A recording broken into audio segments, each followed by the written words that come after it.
পিরোজপুরের Atghar কুরিয়ানার UP chairman হত্যাকারীদের বিচারের দাবিতে মানববন্ধন করেছে ইউনিয়নের সর্বস্তরের জনগণ। গতকাল বিকেল ৬টায় আটঘর কুরিয়ানা বাজারে একাধিকবার নির্বাচিত চেয়ারম্যান ও পিরোজপুর জেলা আওয়ামী লীগের শ্রম বিষয়ক সম্পাদক শেখর কুমার শিকদারকে বর্তমান চেয়ারম্যান মিঠুন হালদারের নেতৃত্বে গত ৩১ জানুয়ারি কুড়িগ্রাম বাজারে দিবালোকে হত্যা করা হয়। ৩০ জানুয়ারি যে পরিকল্পিতভাবে যে প্রাক্তন চেয়ারম্যান শেখর শিকদারকে নক্কারজনকভাবে প্রকাশ্যে দিবালোকে যে হত্যা করা হয়েছে তার সুষ্ঠু বিচারের দাবিতে আমরা এখানে মানববন্ধনে দাঁড়িয়েছি। দেশে বর্তমানে জননেত্রী শেখ হাসিনা আইনের শাসন কায়েম করেছেন। আইনের প্রতি আমরা সবাই শ্রদ্ধাশীল।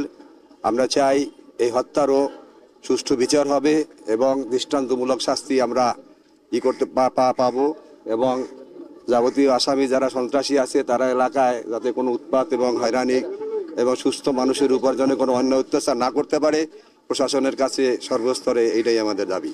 অবসরপ্রাপ্ত শিক্ষক জওহরলাল মণ্ডলের সভাপতিত্বে হত্যাকারীদের দ্রুত গ্রেপ্তার ও উপযুক্ত শাস্তির দাবিতে মানববন্ধন করে এলাকাবাসী। এ সময় উপস্থিত ছিলেন নিহত চেয়ারম্যানের স্ত্রী ও ইউনিয়ন মহিলা আওয়ামী লীগের সভানেত্রী মালা মণ্ডল। আমি এই আটঘর কুরিয়ানার সাবেক চেয়ারম্যান নিহত শেখর কুমার শিকদারের সহধর্মিনী। আমি চাই আমার স্বামীকে এই বেলা 10:30টার সময় বাজারে বসে সন্ত্রাস মিঠুন হালদার সহ সন্ত্রাসী দলবল নিয়ে আমার স্বামীকে অতর্কিতভাবে তার উপর হামলা করে তাকে মারপিট করে তাকে নিহত করেছে। আমি চাই এই সন্ত্রাসীদের সুষ্ঠু বিচার হোক।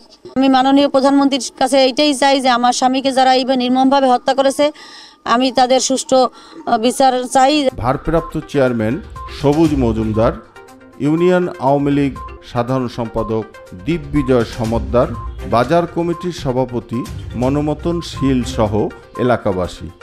গত ৩০ জানুয়ারি আমাদের অত্র অঞ্চলের সাবেক চেয়ারম্যান, দুইবারের চেয়ারম্যান, জেলা আওয়ামী লীগের শ্রম বিষয়ক সম্পাদক শেখর কুমার শিকদারকে অনাকাঙ্ক্ষিতভাবে প্রকাশ্য দিবালোকে হত্যার শিকার হয়েছে এবং তার পরবর্তী সময় থেকে অত্র অঞ্চলের মানুষ তার বিচারের দাবিতে বিভিন্ন সময় বিভিন্ন কর্মসূচি দিয়ে আসছে। তারই অংশ হিসাবে এই কর্মসূচি, যাতে ভবিষ্যতে যারা সুষ্ঠু তদন্তের ভিত্তিতে যারা প্রকৃতপক্ষে দোষী তারা যাতে সর্বোচ্চ শাস্তি পায়। Uttam Kumar, news desk, channel 365।